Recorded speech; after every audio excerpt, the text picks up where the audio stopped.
gotten this out here.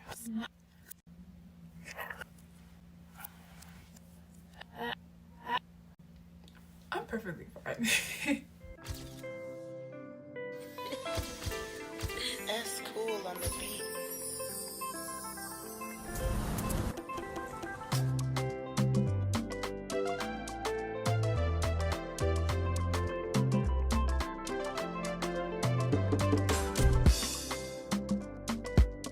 I took the COVID vaccine not once but twice. There are two versions of it and I took both of them at my workplace.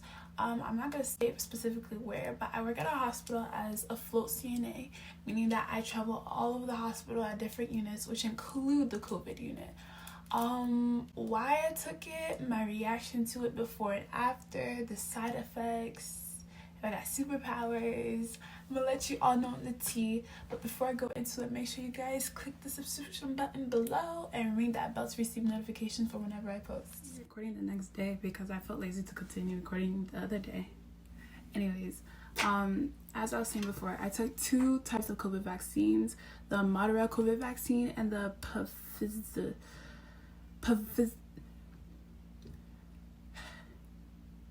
P vaccine. That's all I'm gonna say. So my reaction to the moderate one, I took that in December 24th, I believe, of 2020. Yes.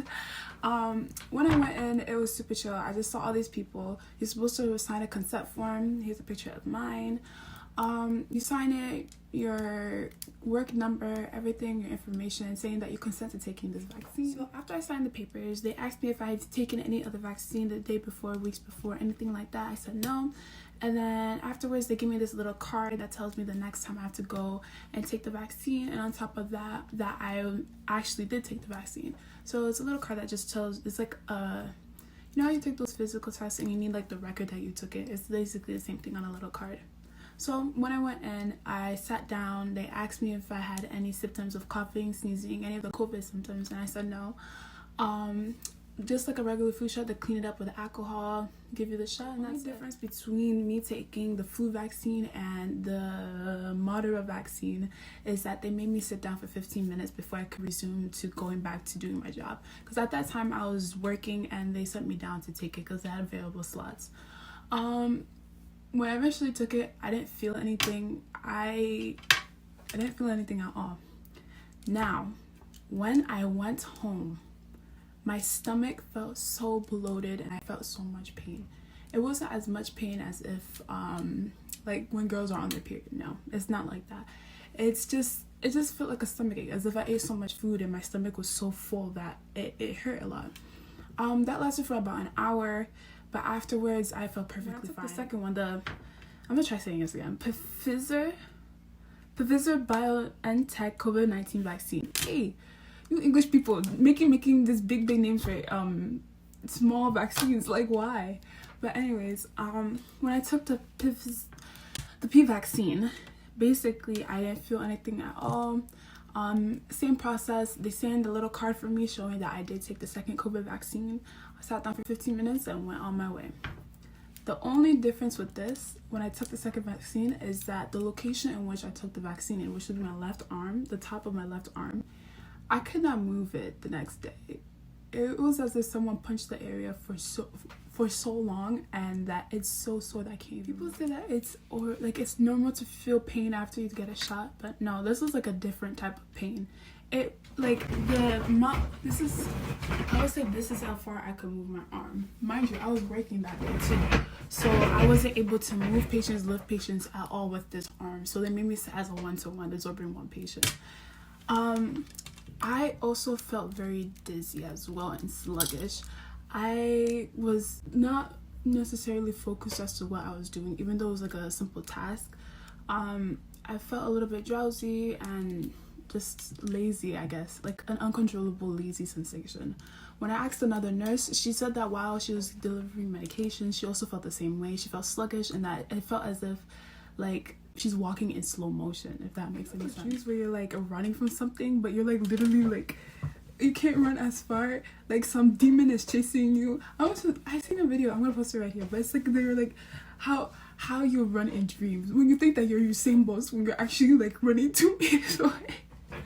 That's exactly how she described it as. So yeah, but that only lasted for 15 minutes. It didn't last that long, except for the pain. The pain was from, I took the shot around 3 o'clock p.m. and then I started feeling pain from 9 o'clock to the very next day around 3 o'clock. So that actually lasted long. But the sluggishness, the laziness, the stigmatism behind why Black people are afraid of taking the vaccine, I would say is because people are afraid that history is going to repeat itself. And to explain what I mean, I'm going to talk about the Tuskegee experiment. So in the 1930s, specifically 1932, the Public Health Service was working with the Tuskegee Institute of Study to research the natural history of what syphilis is. Now, for those who don't know what syphilis is, it is a bacterial disease that attacks the human body, first with the sore and then over time with a red rash that travels and covers the entire body. And then when it develops over time, it attacks your heart and your liver. Before I continue, I'm feeling like Ajwa Smarts. That's what I'm gonna call myself. Whenever I'm giving a science lesson, I'll become Ajwa Smarts for you. Welcome to the Ajwa Smarts TV show. Today we are going to learn the lesson on the Tuskegee experiments. I should have started the video like this.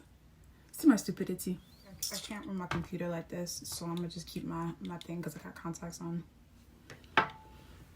Anywho, I can't see shit. Okay. Okay. See life.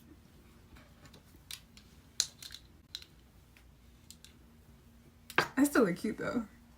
Period. I left off because of my stupidity, but let's continue. Basically, in 1932, the Public Health Service was working with the Tuskegee Institute to research the natural history of syphilis. For this experiment, they wanted to mostly work and focus on Black males. Because of this, they actually worked with 600 males, 399 with syphilis and 201 without syphilis. The key thing about this study is that these Black uneducated men did not know the full extent to what the experiment was. Therefore, they did not have full informed consent from these experimenters. However, they were receiving benefit. You see English? I have glasses. I come to America. I still don't know proper English. But anyways,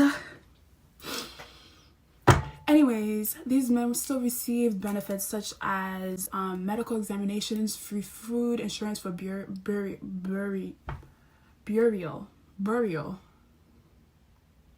You know, I took AP Language and Composition and I actually passed with a B. So this is sad. I'm stressed out. Another key thing is that this experiment was supposed to only last for 6 months. However, it went on for 40 years. 40 good long years. You know what I could have done in 40 years? Instead of being treated like an experiment.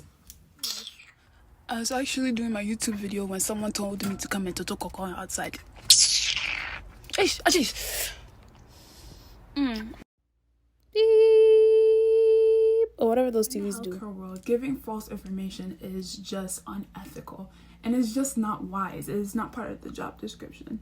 So for this to be going on and telling men who think they're actually being treated and that they're going to soon go home healthy and happy to their families to only end up being dead and only being and the family being reconciled with burial insurance, it's just really sad. Now, how does this relate to the COVID vaccine of 2020 going on to 2021? Well, 2019 on to 2021. Hey, why is Corona 1 year old? Why? And increasing every day. Because some of y'all don't want to wear masks. If you don't want to wear masks in public and you want to come around me, please don't. Unsubscribe, actually. Because you're actually killing people. I would say that you're killing people because you're generally not being considerate of those around you. Like, why? What's your excuse? Anyways, we're just gonna ignore those who don't want to follow the rules. See your life. Anyways, how does this relate to Corona in 2020, 2021? Because this was an experiment mostly targeted to Black males, people in this generation, the Black community, is just afraid that this is just a little experiment that the government wants to do on these people. Because, not gonna lie, the COVID virus is mostly around Black African Americans, Hispanics, people of color. It is in the white community, but they are more fortunate. Let's be honest, they're more fortunate to get better healthcare treatments. But for us in the Black community, it's somewhat of a struggle. Because of that, we are more scared, more skeptical as to if the vaccine actually truly works. A little story time. One of my aunts actually works in the hospital where I currently work. She told me that she was suffering symptoms of heavy congestion, heavy pain in her chest, congestion, constantly coughing, unable to breathe at some points. She went to the hospital multiple times. They told her that it was nothing. However, to me, it sounded like pneumonia. To my mother, it did sound like pneumonia. She said that she went to go and take the COVID vaccine and she felt 100% better. All the symptoms that she received just gone. So honestly, and I haven't glitched. I was just joking in the introduction, but we have not glitched. No superpowers, no upset pain to which it continued for days and days. I did not die. I'm still here by the grace of God. So I can honestly say that it's okay. You will get some symptoms though. This is Ajwa Smart coming to you live from What's My Earnings YouTube channel. I could say based on my experience that the COVID vaccine is not as bad as people say it is. I highly suggest you go and get it. Honestly, what's the worst that could happen? I am not dead, clearly. I'm not glitched, clearly. So I just say that you should probably try and get it if you can. Again, it's not by force. Not by fire, not by fire. It's not by force. But if you do, I'm just saying that you're really helping the community around you. You're building up your immune system against the virus itself, and you're also protecting those around you. Not by power, not by might, not by might, not by power, fire, not by might, not by might. Everything is possible, bigger than it used to be. We are blue. I say we are blue, not by fire, not by fire, not by might, not by might, not by fire, not by might. Anything is possible, bigger than I used to. Oh, don't expose my. I know my lace was listening the whole time, but none of y'all want to say anything, so it's coming off. But actually, I'm gonna post a video of how I lay my lace before I look like this. It's fine, trust me. But thank you for watching to my YouTube video. Make sure you subscribe and hit the bell. And I'll see you guys next time. Bye.